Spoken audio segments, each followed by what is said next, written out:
আমার নাম শ্রাবণী। আমার দিনের অর্ধেক সময় কাটে ফেসবুক আর ইনস্টাগ্রামে। অন্যদের সাজানো গোছানো কাপল ফটো, রোম্যান্টিক ক্যাপশন আর হ্যাশট্যাগ কাপল গোলস দেখে আমার বুকের ভেতরটা হাহাকার করে উঠত। মনে হতো, ইস, ওদের জীবনটা কত পারফেক্ট, আর আমার কপালটাই খারাপ। আমার বর আবির একদম আনস্মার্ট। ও ছবি তুলতে পছন্দ করে না। আমি যদি জোর করে সেলফি তুলতে যাই, ও মুখটা এমন গম্ভীর করে ফেলে যে ছবিটাই নষ্ট হয়ে যায়। ফেসবুকে ও আমাকে নিয়ে কোনোদিন কোনো বড় স্ট্যাটাস দেয়নি। এমনকি জন্মদিনে শুধু লিখে যায় হ্যাপি বার্থডে। আমার খুব রাগ হতো। আমি ঝগড়া করতাম। দেখো তো রিমির বরকে, রিমির জন্য সারপ্রাইজ পার্টি দিয়েছে, ফেসবুকে কত সুন্দর করে লিখেছে মাই কুইন, আর তুমি তুমি তো আমাকে নিয়ে 2 লাইন লিখতে পারো না। আবির খুব শান্ত গলায় বলতো, শ্রাবণী, ভালোবাসা তো অন্তরে থাকে, ফেসবুকে ওয়ালে নয়। আমি তোমাকে ভালোবাসি, সেটা কি ঢাকঢোল পিটিয়ে সবাইকে জানাতে হবে? আমি মুখ ঝামটা দিয়ে বলতাম, হ্যাঁ, জানাতে হবে। প্রকাশ না থাকলে সেই ভালোবাসার কোনো দাম নেই। আমাদের দ্বিতীয় বিবাহ বার্ষিকীতে আমি খুব শখ করে একটা নীল শাড়ি পরলাম। আবিরকে বললাম একটা ম্যাচিং পাঞ্জাবি পরতে। ও অনিচ্ছা সত্ত্বেও পরল।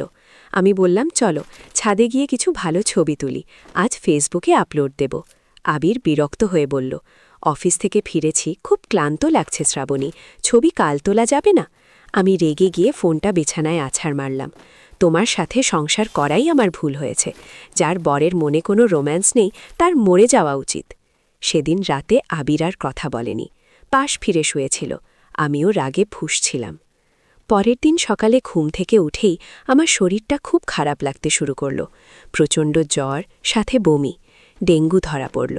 2 দিনের মধ্যে আমার অবস্থা খুব খারাপ হয়ে গেল। রক্তে প্লাটিলেট কমে যাচ্ছে। আমাকে হাসপাতালে ভর্তি করতে হলো। হাসপাতালের বেডে শুয়ে আমি নিজের চেহারা আয়নায় দেখতে পারছিলাম না। চোখের নিচে কালি, ঠোঁট ফাটা, চুল উস্কো খুস্কো। আমার সেই গ্ল্যামারাস রূপের ছিটে ফোটাও নেই। আমি দেখলাম আবির আমার মাথার কাছে টুলে বসে আছে। গত 3 দিন ও বাসায় যায়নি, দাড়ি কামায়নি, হয়তো ঠিকমতো খায়ও নি। ওর চোখগুলো গর্তে ঢুকে গেছে। নার্স এসে বলল, রোগীর বমি হয়েছে, পরিষ্কার করতে হবে। আবির নার্সকে বলল, আপনি যান, আমি করছি। যে আবির সামান্য ময়লা দেখলে নাক ছিটকাত, সেই আবির নিজ হাতে আমার বমি পরিষ্কার করল। আমাকে ভেজা তোয়ালে দিয়ে গা মুছে দিল, চামচ দিয়ে স্যুপ খাইয়ে দিল। আমি দুর্বল গলায় বললাম, আবির, আমাকে এখন দেখতে খুব বাজে লাগছে, তাই না? ছবি তোলার মতো আর নেই? আবির আমার মাথায় হাত বুলিয়ে দিয়ে বলল, পাগলি মেয়ে, তোমাকে এখন সবচেয়ে সুন্দর লাগছে, কারণ তুমি লড়াই করে ফিরে আসছ। আমি কোনো ছবির ফ্রেমকে ভালোবেসিনি শ্রাবণী, আমি এই মানুষটাকে ভালোবেসেছি। সেদিন হাসপাতালের ওই কেবিনে শুয়ে আমি একটা বড় সত্য আবিষ্কার করলাম। ফেসবুকে যারা মাই কুইন লিখে স্ট্যাটাস দেয়, তারা হয়তো বউয়ের অসুখে রাত জাগে না। যারা ম্যাচিং জামা পরে ছবি দেয়, তারা হয়তো বমি পরিষ্কার করার সময় নাক ছিটকায়। কিন্তু আমার এই আনস্মার্ট বটটা, যে কোনো দিন ফেসবুকে আমাকে নিয়ে কবিতা লেখেনি, সে বাস্তবে আমার জীবন বাঁচানোর জন্য নিজের সবটুকু দিয়ে দিচ্ছে। হাসপাতাল থেকে ফেরার পর আমি ফেসবুক থেকে অনেকগুলো ছবি ডিলিট করে দিলাম। আবির অবাক হয়ে বলল, কি হলো? আমি আবিরের কাঁধে মাথা রেখে বললাম, আমাদের ভালোবাসাটা আমাদের কাছেই থাক, ওটা লোক দেখানোর জন্য নয়। তুমি আমাকে নিয়ে স্ট্যাটাস দিও না আবির, শুধু এভাবেই আমার বিপদে পাশে থেকো। আমি শিখেছি, ভার্চুয়াল লাইক আর কমেন্টের চেয়ে বাস্তব জীবনের যত্ন অনেক বেশি দামি। ছবিতে হাসি থাকলেই সুখী হওয়া যায় না। সুখ থাকে বিশ্বাসে, সেবায় আর নীরব ভালোবাসায়। আমাদের গল্পে কোনো হ্যাশট্যাগ নেই, কোনো ফিল্টার নেই, কিন্তু এক আকাশ সত্যতা আছে, আর সেটাই আমার কাছে আসল কাপল গোলস। আমার নাম তিশা। ফাহিমের সাথে আমার বিয়ে হয়েছে 3 বছর। ফাহিম মানুষটা বড্ড বেরসিক। ওর কাছে ভালোবাসার মানে হলো ব্যাংকে টাকা জমানো, ভবিষ্যতের জন্য ইন্স্যুরেন্স করা আর নিয়ম মেনে জীবন চালানো। আমি চাইতাম ও আমাকে নিয়ে হুট করে রিকশায় ঘুরবে, আমি নীল শাড়ি পরলে বলবে দারুণ লাগছে, বা কোনো কারণ ছাড়াই অফিস থেকে ফেরার পথে একগুচ্ছ কদম ফুল নিয়ে আসবে। কিন্তু ফাহিম, ও হয়তো অফিস থেকে ফেরার পথে বড় একটা রুই মাছ কিনে এসে বলবে, তিশা, মাছটা বেশ তাজা, তাড়াতাড়ি ফ্রিজে তুলে রাখো। মাঝে মাঝে আমার খুব কান্না পেত। মনে হতো আমি কি কোনো প্রেমিকের সাথে আছি, নাকি কোনো হিসাবরক্ষকের সাথে সংসার করছি। সেদিন ছিল আমাদের বিবাহবার্ষিকী। আমি খুব আশা করেছিলাম ফাহিম হয়তো ডায়মন্ডের কোনো আংটি বা অন্তত একটা সুন্দর জামদানি শাড়ি দেবে। ও অফিস থেকে ফিরে বেশ আগ্রহ নিয়ে আমার হাতে একটা ভারী প্যাকেট ধরিয়ে দিল। আমি বুক ভরা আশা নিয়ে প্যাকেটটা খুললাম। খুলে দেখি একটা উন্নত মানের ওয়াটার পিউরিফায়ার, পানির ফিল্টার। আমার মেজাজটাই বিগড়ে গেল। আমি প্যাকেটটা সরিয়ে রেখে বললাম, এটা কি?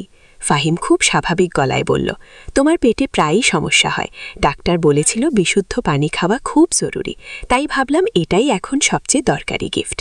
আমি সেদিন খুব কেঁদেছিলাম। মনে হয়েছিল এই লোকটা আমাকে একটুও বোঝে না। একটা বিশেষ দিনে কেউ পানির ফিল্টার গিফট দেয়? কিন্তু আমার ভুল ভাঙল গত মাসে। গভীর রাতে হঠাৎ আমার বাবার ম্যাসিভ হার্ট অ্যাটাক হলো। আমি তখন বাবার বাড়িতেই ছিলাম। মা কান্নাকাটি করছেন, ছোট ভাইটা ভয়ে পাথর হয়ে গেছে। আমি কি করব বুঝতে পারছিলাম না, হাত পা কাঁপছিল। ফাহিমকে ফোন দিলাম। ভেবেছিলাম ও হয়তো বিরক্ত হবে বা ধীরে সুস্থে আসবে, কারণও থাকে শহরের অন্য প্রান্তে। কিন্তু ফোন রাখার ৪৫ মিনিটের মধ্যে ফাহিম হাজির। ও এসেই কোনো কথা না বলে বাবাকে পাজা কোলা করে নিচে নামালো, নিজের গাড়িতে তুলে সোজা হাসপাতালে। ডাক্তাররা যখন বলল ইমার্জেন্সি রক্ত লাগবে, তখন রাত ৩টে। ব্লাড ব্যাংকে রক্ত নেই। আমি দেখলাম যে ফাহিম অফিস শেষে ক্লান্ত হয়ে বাসায় ফিরলে এক গ্লাস পানি পর্যন্ত নিজে ঢেলে খায় না, সেই ফাহিম পাগলের মতো এক হাসপাতাল থেকে অন্য হাসপাতালে দৌড়াচ্ছে রক্তের জন্য। ওর শার্ট ঘামে ভেজা, চুল উস্কো খুস্কো, পায়ে ধুলো, কিন্তু মুখে কোনো ক্লান্তি নেই। অবশেষে রক্ত জোগাড় হল। বাবা যখন ওটিতে, ফাহিম তখন করিডরে ঠায়ে দাঁড়িয়ে। আমি গিয়ে ওর পাশে দাঁড়ালাম।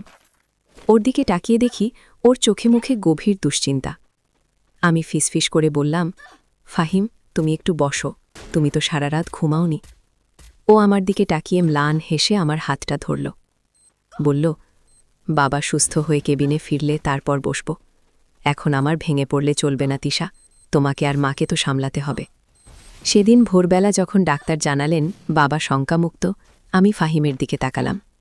লোকটা সারা রাত এক ফোঁটা পানিও খায়নি, অথচ আমার বাবার জন্য নিজের ছেলের চেয়েও বেশি করল।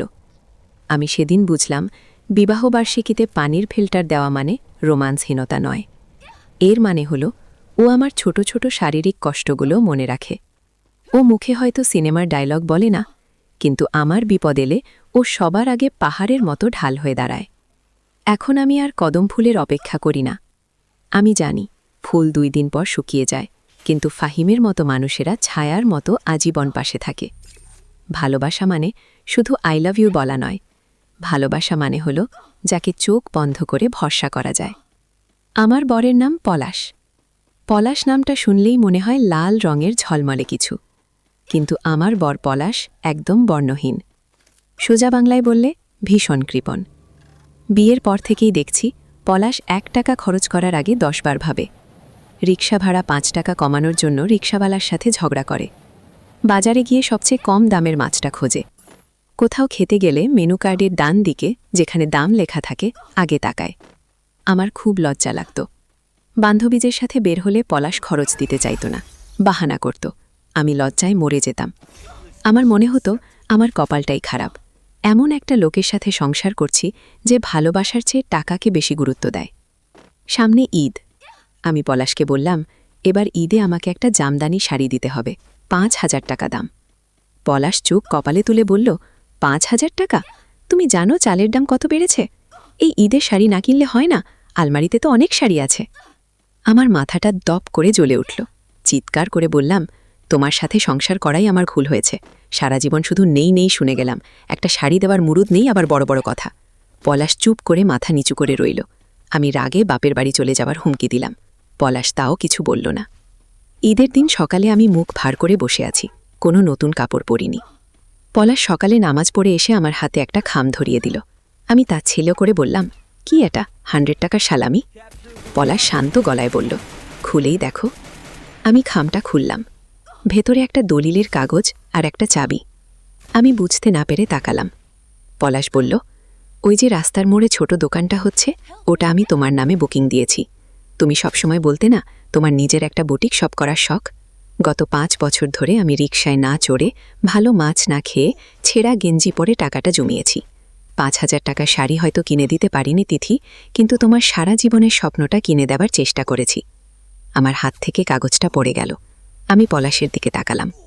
লোকটার পরনে গত বছরের পুরনো পাঞ্জাবি, পায়ে সস্তা স্যান্ডেল, অথচ আমার জন্য সে লাখ টাকার দোকান কিনেছে। আমি হাউ মাউ করে কেঁদে ফেললাম। পলাশকে জড়িয়ে ধরে বললাম, তুমি এত বোকা কেন? আমাকে বললেনি কেন? পলাশ হেসে আমার চোখের জল মুছিয়ে দিয়ে বলল, বললে কি আর সারপ্রাইজ হতো? আর শোনো, শাড়িটা আগামী মাসে কিনে দেব, এখন পকেট ফাঁকা। সেদিন আমি বুঝেছিলাম পলাশ কৃপণ নয়, ও আসলে হিসেবি, আর ও নিজের জন্য হিসেবি, কিন্তু আমার জন্য বেহিসেবি। যে মানুষটা নিজের সুখ বিসর্জন দিয়ে আমার স্বপ্ন পূরণ করে, তাকে আমি কৃপণ বলে ভুল করেছিলাম। এখন আমার নিজের বুটিক শপ আছে। পলাশ অফিস শেষে দোকানে আসে, আমরা একসাথে চা খাই। আমি এখন আর ওর কৃপণতা নিয়ে রাগ করি না, কারণ আমি জানি ও যখন 5 টাকা বাঁচায়, সেটা আসলে আমাদের ভবিষ্যতের জন্যই বাঁচায়। আমি শিখেছি, ভালোবাসা মানে দামি উপহার দিয়ে ক্ষণিকের খুশি কেনা নয়। ভালোবাসা মানে হল সঙ্গীর ভবিষ্যৎ গুছিয়ে দেওয়ার জন্য নীরবে ত্যাগ স্বীকার করা। আমাদের গল্পে কোনো বিলাসিতা নেই, কিন্তু এক আকাশ নিরাপত্তা আছে। পলাশ হয়তো আমাকে তাজমহল দিতে পারেনি, কিন্তু ও আমাকে আমার নিজস্ব আকাশ দিয়েছে।